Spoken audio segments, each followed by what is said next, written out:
আহির বাগানে এসে দেখল সাহির ইতিমধ্যেই চলে গেছে। প্রাকৃতিক শান্তি আর নীরবতার মাঝে নিজেকে এক অচেনা আবেগের মধ্যে আবদ্ধ বোধ করছিল আহির। ঠিক তখনই নুহা তাকে পাশ কাটিয়ে দ্রুত চলে যেতে লাগলো। আহিরের মনটা আরো ভারী হয়ে গেল, যেন কোনো কিছু হারানোর কষ্ট তাকে অবশ করে দিয়েছে। সে ধীরে ধীরে নুহার দিকে তাকিয়ে প্রশ্ন করলো, সাহির আপনার অনেক ভালো বন্ধু তাই না? নুহা এক মুহূর্তের জন্য থেমে গিয়ে নিজের পদচারণা বজায় রেখে উত্তর দিল, হ্যাঁ। কেন, আপনি কি ভেবেছেন? আহির কিছুটা হতাশ হয়ে চুপ করে গেল। নুহা আর কিছু বলল না, চুপচাপ চলতে থাকলো। আহির মনে মনে মর্মাহত হয়ে বলল, আমার ভুলটা কি এতটাই বিশাল নুহা? নুহা থেমে গেল। তার শরীর ধীরে ধীরে ঘুরে গেল আহিরের দিকে, আর তার চোখে এক ধরনের অবজ্ঞা, এক ধরনের শূন্যতা জমে উঠল। আহির তার দিকে এগিয়ে এসে বলল, বাহিরের একজন মানুষের সাথে আপনি কি সুন্দর হেসে কথা বললেন, অথচ আমি যে আপনার ঘরের মানুষ, তার সাথে তো কথাও বলার সময় পান না। এমনকি একটু ঝগড়া করতেও ইচ্ছা করেন আপনার। কি সুন্দর এড়িয়ে চলেন আমাকে। কি এতটাই ঘৃণা করেন? আমি কি এতটাই খারাপ? নুহা কিছুক্ষণ নীরব রইল। তার কণ্ঠে কোনো উত্তেজনা ছিল না, কোনো রাগ ছিল না, কেবল এক ধরনের নিঃশব্দ শূন্যতা ছিল। তারপর কিছুটা নিস্পৃহভাবে উত্তর দিল, আমার কথা বলা না বলাতে কি আসে যায় আহির? আমাদের মধ্যে তো তেমন কোনো কথা আছে বলে আমার মনে হয় না। আহির কিছুটা হতাশ হয়ে বলল, কেন নেই বলুন তো? আমাদের বিয়েটা তো সত্যিই হয়েছে তাই না? আপনি মানুন বা না মানুন, আপনি আমার জীবনের সঙ্গে জুড়ে গেছেন। তাহলে জড়িয়ে থাকতে এত কেন সমস্যা বলুন তো? নুহা এবার কিছুটা অবাক হয়ে তাকালো আহিরের দিকে। মুখে এক অদ্ভুত হাসি ফুটে উঠল, কিন্তু তা ছিল আরও তীক্ষ্ণ। ধীরে ধীরে বলল, সত্যি করে বলুন তো, আপনি কি বোঝাচ্ছেন? আপনি কি আমার সঙ্গে সংসার করতে চান, নাকি আমাকে ভালোবাসেন? কোনটা? আহির কিছুটা অপ্রস্তুত হয়ে গেল, তার ভাষা যেন এলোমেলো হয়ে গেল। সে কিছুটা থমকে গিয়ে বলল, না মানে আমি তো শুধু। কিন্তু আহিরের কথা শেষ হওয়ার আগেই নুহা কোনো উত্তর না দিয়ে হাঁটা শুরু করলো। আহির হতবাক হয়ে দাঁড়িয়ে রইল। সে বুঝে উঠতে পারছিল না কি ঘটছে। নুহা গাড়ির কাছে গিয়ে দরজা খুলে ভেতরে বসতে লাগলো। আহির দৌড়ে এসে তার পাশেই দাঁড়িয়ে গিয়ে বলল, কোথায় যাচ্ছেন? নুহা নির্বিকারভাবে সিট বেল্ট বাঁধতে বাঁধতে বলল, আমি যেখানেই যাই আপনাকে কেন বলতে যাব? আহির কিছুক্ষণ চুপ করে নুহার দিকে তাকিয়ে রইল, যেন তার মনোমস্তিষ্কে কিছু একটা চলছিল। তারপর হঠাৎই এক ধরনের জেদ নিয়ে বলল, আমিও যেতে চাই। বলেই সে গাড়ির দরজা খুলে চুপচাপ উঠে বসে পড়ল নুহার পাশে। নিচতলা থেকে শাহনাজ মীরের কণ্ঠ শোনা যাচ্ছিল, চিৎকার করে ঈশানকে ডাকছিল। ঈশান ধীর পায়ে সিঁড়ি বেয়ে নিচে নামলো। ড্রয়িং রুমে ঢুকতে এসে দেখলো সবাই সেখানে জড়ো হয়েছে। তাদের মাঝে দুজন অপরিচিত লোক বসেছে, তবে একজনকে সে চিনতে পারলো। ঈশানকে দেখেই রফ মীর গম্ভীর স্বরে বললেন, ঈশান এদিকে আসো। ঈশান কিছু না বলে সামনে এগিয়ে দাঁড়ালো। রফ মীর সামনে থাকা ছেলেটার দিকে ইশারা করে বললেন, তুমি ইরফানকে চেনো? ঈশান ঠান্ডা গলায় জবাব দিল, না সেইভাবে চিনি না। রফ মীর এবার কণ্ঠ কঠোর করলেন, তাহলে মেরেছ কেন? ঈশান মুখ শক্ত করে বলল, গত 3 দিন ধরে ও যেখানে নিশি প্রাইভেট পড়তে যায় সেখানে গিয়ে নিশিকে বিরক্ত করছে। ইরফান কণ্ঠে নাটকীয়তার ছাপ নিয়ে বলল, আঙ্কেল আমি নিশিকে পছন্দ করি, এটা সত্যি। এখন একটি অ্যাড চলবে, আপনারা চাইলে স্কিপ করতে পারেন। ওয়ানেক্স হচ্ছে সবচেয়ে বিশ্বস্ত বুকমেকার, যা পিএসজি এবং সিরিয়া অ্যাপের অফিসিয়াল পার্টনার। খুব শীঘ্রই ইন্ডিয়ান প্রিমিয়ার লিগ শুরু হতে চলেছে এবং এটি সবচেয়ে বড় সুযোগ আপনার প্রিয় দলকে সমর্থন করার। এই অ্যাপে আপনি cricket, football, tennis live match দেখতে এবং তাদের স্কোর ভবিষ্যৎবাণী করে সহজে অর্থ উপার্জন করতে পারবেন। সেই সাথে বিএমডব্লিউ গাড়ি, আইফোন, ল্যাপটপ এবং আরো অনেক নগদ পুরস্কার জেতারও সুযোগ রয়েছে। এই অ্যাপটিতে আপনি crash, crystal, under and over 21 ইত্যাদি গেম খেলে সহজেই আয় করতে পারবেন। আপনি বিকাশ, নগদ, ব্যাংক, ক্রিপ্টো, পেপাল এবং অন্যান্য সহজ পদ্ধতির মাধ্যমে সহজেই আপনার জেতা টাকা তুলতে পারবেন। এখানে আপনি 24 ঘন্টা 7 দিন গ্রাহক সহায়তা পাবেন। তাই এখনই পিন কমেন্টের লিঙ্ক ব্যবহার করে রেজিস্ট্রেশন করুন অথবা গুগলে ওয়ানেক্স সার্চ করে রেজিস্ট্রেশন করুন। আর হ্যাঁ, রেজিস্ট্রেশনের সময় আমার প্রোমো কোড ওয়ানমারুফ ব্যবহার করে প্রথমবার ডিপোজিটে 20,000 টাকা পর্যন্ত জেতার সুযোগ পান। তাই আমি শুধু ওকে কথাটা বলেছি ব্যাস। কিন্তু ঈশান বিষয়টা নিয়ে বাড়াবাড়ি করেছে। ওর সঙ্গে ওর আরো 3 জন বন্ধু মিলে আমাকে রাস্তার মধ্যে মারধর করেছে। শাহনাজ মীর রেগে ফেটে পড়লেন, তোর কি মাথা খারাপ হয়ে গেছে ঈশান? তুই এইভাবে মাস্তারি করে বেড়াচ্ছিস? ঈশান ক্ষুব্ধ হয়ে তাকালো মায়ের দিকে। আম্মু তুমি এসব কি বলছো? আর তুই ইরফান এখন নির্দোষ সাজছিস তাই না? তুই নিশিকে জোর করে ফুল দিতে চাসনি, ও নিতে না চাইলে জোর করিসনি, ওর হাতে চেপে ধরিসনি, তোর যা প্রাপ্য ছিল সেটাই পেয়েছিস। রফমি এবার নিশির দিকে তাকিয়ে জিজ্ঞাসা করলেন, নিশি ঈশান যা বলছে সেটা কি সত্যি? নিশি মাথা নিচু করে ধীরে বলল, হ্যাঁ চাচ্চু, ঈশান ভাইয়ার সব কথা সত্যি। রফমির আবার কঠিন দৃষ্টিতে ইরফানের বাবার দিকে তাকিয়ে বললেন, শুনলেন মিস্টার শেরতাজ, আগে আপনার ছেলেকে সামলান, তারপর অন্যের নামে অভিযোগ করতে আসবেন। আর হ্যাঁ ঈশান, তুইও ভুল করেছিস। তোর উচিত ছিল ওকে পুলিশের হাতে তুলে দেওয়া। আমার বাড়ির সম্মানকে অপমান করার সাহস করেছে সে। মিস্টার শেরতাজ বিরক্তিতে চোখ বন্ধ করলেন। তারপর ইরফানকে বললেন, এক্ষুনি চলো আমার সঙ্গে।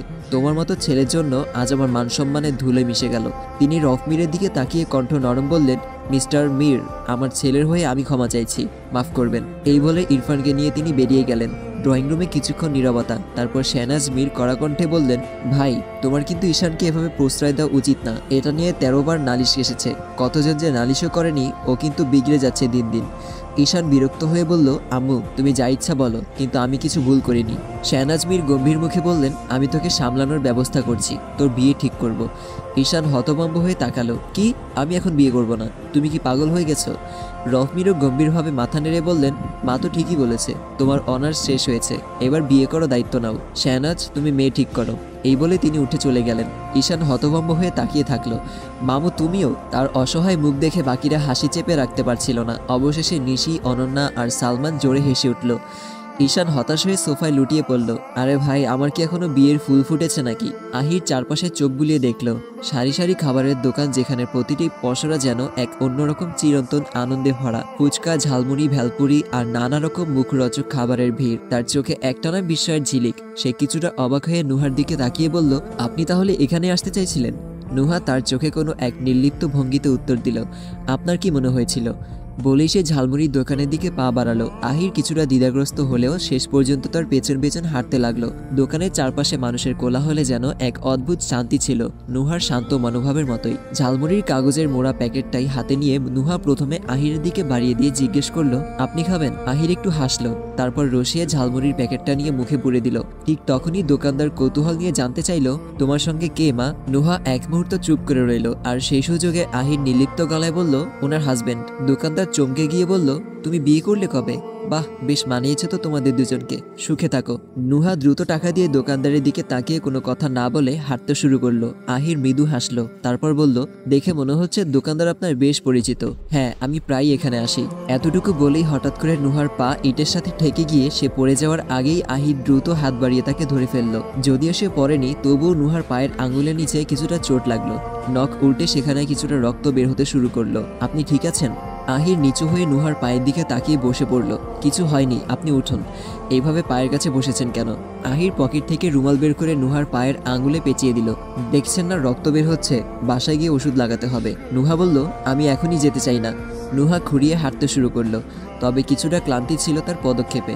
আহির পেছন থেকে বলল, ঠিক আছে, আমার হাতটা ধরুন, সুবিধা হবে। দরকার নেই, আমি ঠিক আছি। আমার তো মনে হচ্ছে না। আপনার হাতটা দিন। কি হলো? দিন। নুহার মুখে একরকম তীব্রতা ফুটে উঠল। বললাম না লাগবে না। ঠিক সেই মুহূর্তে এক মধ্যবয়সী মহিলা পেছন থেকে এগিয়ে এসে কড়া গলায় বলে উঠলেন, এই যে মেয়ে মানুষ দেখলে বিরক্ত করতে হবে তাই না? আহির স্তম্ভিত হয়ে কিছু বুঝে উঠতে পারল না। মহিলা আরো রেগে গর্জন করে বলল, এদিক ওদিক কি দেখছো? তোমাকেই বলছি, ডিস্টার্ব করছো কেন ওকে? আহির তার চোখে কিছুটা অবিশ্বাস নিয়ে বলল, আন্টি আপনি ভুল বুঝেছেন। আমি ভুল বুঝছি? রাস্তাঘাটে মেয়েদের ইফটিজিং করে বেড়াও আর বড় বড় কথা বলছো?